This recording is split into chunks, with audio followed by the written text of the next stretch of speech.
سوار آمد به مرکب نوروز، خورشید تابان یهو. خوشم که عمر دی سر آمده، رنجم بگرفته پایان یهو. بیا که خوش کنم دلم به روی تو شادم کن در این نوبهاران. دور سرما رفته غم به یک جا رفته، پا بکوبیم یاران.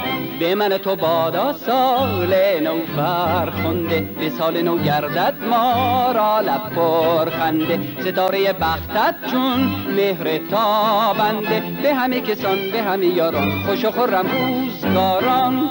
پای هفتین رو به آینه خوشتر چه باشد، شمع و جمع و جام زرینه خوشتر چه باشد. عیدی از آن یار دیرینه خوشتر چه باشد.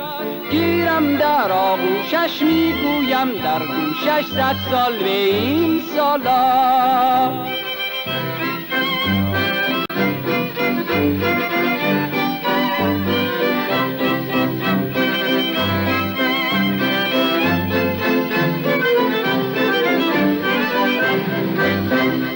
بهاریس سواریس می نازنین خورشید، اسب نوروز یهو.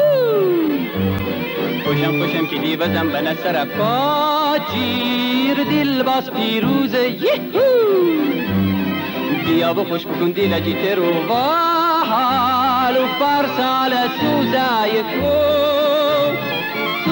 سرما بوش و غم به یک جا بوش و پا بکوبیم یاران. طرب به فرخنده تازه سال میره، هم طرب من خوشی و اقبال میره، هم طرب شادی در همه حال میره، هم به همه یاران و کس و کاران برون به روزگاران. هفتینه بر رو به آینه خوشتر درم من، شمع و جمع و جام زرینه خوشتر درم من. عیدی از اون مهر گنجینه خوشتر درم من. نو گل کشم صاف و بی غشگم 100 سال بر سالان.